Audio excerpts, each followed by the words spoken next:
Ok, donc on va terminer sur les exercices avec la clause where. Donc après, bien sûr, on va voir la clause ordered by. Alors pour la clause where, on avait vu en fait qu'elle est fait pour, elle est utilisée pour le filtrage et aussi donc la clause ordered by, c'est pour le tri de données. Donc on va faire cet exercice, on va travailler avec cette requête en utilisant la clause where et jouer avec les prédicats logiques. Hein. Les prédicats logiques, c'est tout simplement les opérateurs. On peut jouer avec les opérateurs. Là, j'ai mis l'opérateur égal. Et on peut faire donc l'opérateur, bon, donc ça c'est des caractères. Donc avec des chiffres, donc on peut faire plus grand, plus petit. Mais pour les caractères, on peut utiliser l'opérateur légal. Alors, donc ici, select. Donc on va sélectionner. Donc on a la clause select, la clause from et la clause where dans cette requête. Ok. D'accord. Dans cette requête-là, on a donc select up ID, c'est-à-dire l'identité employée. First name, ok, donc le premier nom. Last name, donc le dernier, ça c'est le prénom et le nom. Country, c'est-à-dire le pays, la région et la ville, city. From each are employee, donc c'est-à-dire à partir de cette table-là. Donc sachant que la clause from nous indique la table. Where, donc ça c'est le filtre. Country égale USA. Donc on veut sélectionner tout ça, mais avec un filtre. On utilise un filtre à condition que le pays soit juste, nous affiche juste les USA, donc les États-Unis d'Amérique. Dans le processus logique d'une interrogation, normalement, on commence toujours par la clause from, suivi par where, et on achève par select. D'accord. C'est-à-dire que dans la logique donc, du moteur de base de données, dans la logique du compilateur, du moteur de base de données, il va nous dire comme quoi from cette table employée, à condition que donc from de cette table employée, on va filtrer les pays. Une fois qu'on filtre les pays, on va projeter le résultat. D'accord? Donc from la table employée, on va filtrer le pays. Une fois qu'on filtre le pays, on va projeter le résultat. Ça, c'est dans le processus logique d'une interrogation pour un moteur de base de données. D'accord? Mais nous, en tant qu'être humain, bien sûr, on écrit en tant que langage compréhensif humain. Ok? Donc, on va faire cette requête et on va voir. ID, first name, last name, region, city. Ok. D'accord. Donc, on va faire cet exercice. On va ouvrir notre SQL Server Management Studio.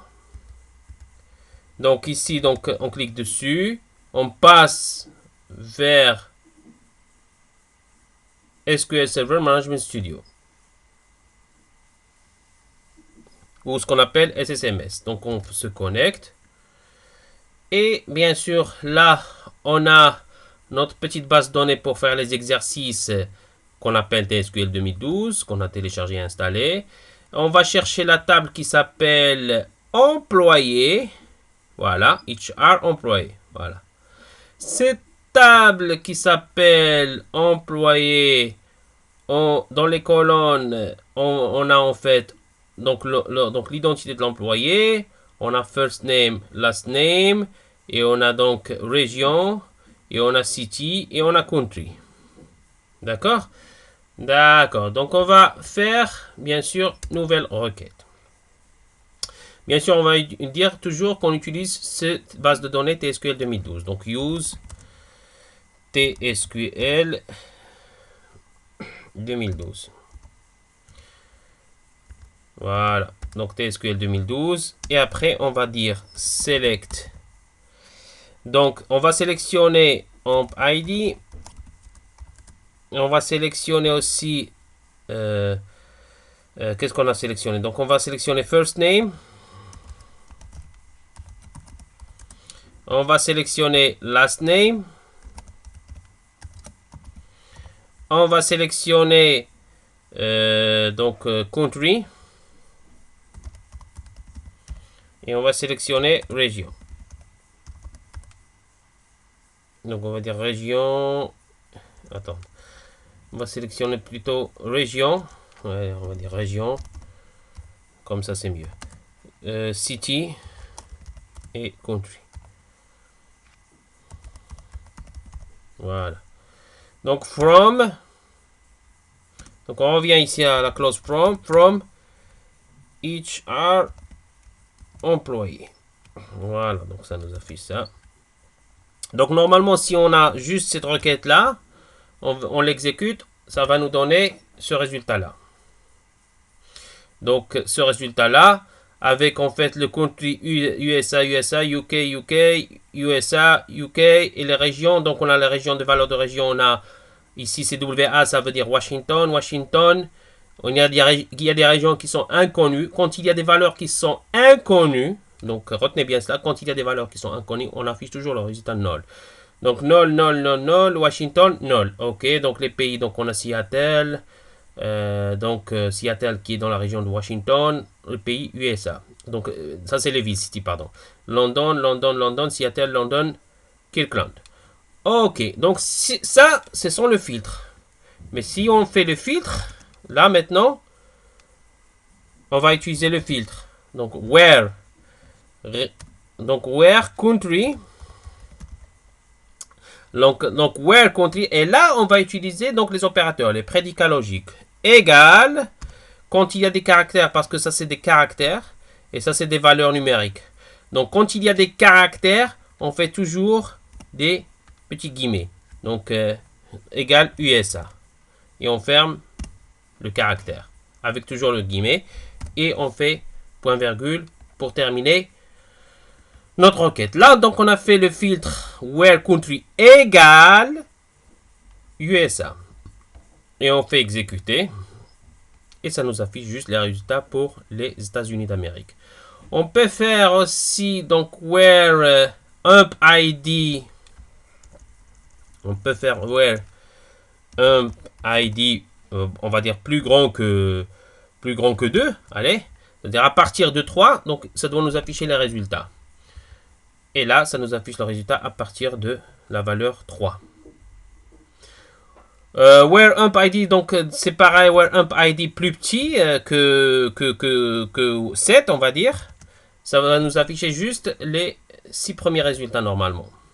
1, 2, 3, voilà. On peut utiliser aussi la valeur différente comme je vous ai montré. Where, donc ici, on va dire donc la région. Where région, on va dire différent. Donc where région est différent de Washington. Donc normalement, donc where région est différent de Washington. Donc toutes les régions qui sont différentes de Washington, ça doit nous afficher. N'oubliez pas toujours donc pour afficher, pour indiquer comme quoi donc c'est un caractère. Donc toutes les régions qui sont différentes de Washington normalement doivent être affichées. Mais étant donné que ces régions qui sont différentes de Washington n'existent pas puisqu'il y a juste des valeurs inconnues. Donc on a la région Washington et les valeurs nulles. Donc on peut utiliser or région is null. Alors une fois donc pour la valeur nulle, donc c'est nul, c'est-à-dire on ne connaît pas. Donc c'est s'il y a une valeur nulle, au lieu de faire région égale nul, il n'y a pas égal nul parce que c'est pas une valeur. Égal, c'est toujours ça indique toujours une valeur. Mais nul, c'est pas une valeur, c'est inconnu. Nul, c'est inconnu, c'est pas une valeur. Donc toujours on fait is null. Donc par convention, donc les administrateurs réseau et les programmateurs, par convention pour les valeurs nulles, parce que nul d'abord c'est pas une valeur, c'est quelque chose, une donnée inconnue. Donc on n'utilise pas égal, mais on utilise is null. Et si je mets is null, je mets exécuter. Là, donc, on a dit comme quoi, where région est différente de Washington. Il n'y a aucune région qui est différente de Washington parce que les autres valeurs sont nulles. Et c'est pas une valeur. Nul, c'est pas une valeur. Donc, ça peut pas être opposé à une autre valeur. Donc, il n'y a aucune valeur qui est différente de Washington. Mais par contre, il y a des valeurs qui sont nulles. Si on ose dire valeur. Donc, il y a des données qui sont nulles, qui sont inconnues. Or, région is null. Tout simplement. Moi, ça c'est à fur et à mesure avec la pratique, bien sûr, vous allez voir et vous allez apprendre. C'est très, très, très, très simple. Ok. Voilà, donc on a joué un petit peu avec les prédicats logiques, on a joué un petit peu avec les opérateurs pour le filtreware. Alors, pour le filtreware, c'est très simple à faire. Donc, vous savez, donc from de cette table, where, après on filtre et après on projette le résultat. Donc, faites beaucoup d'exercices avec select, from, where et order by. Et vous allez donc commencer à maîtriser petit à petit l'SQL. OK? Là, donc, j'ai terminé avec la clause where. Et après, donc, on va faire un autre exercice avec la clause order by pour clôturer. Voilà. Donc, sur ce, je vous dis merci et à bientôt.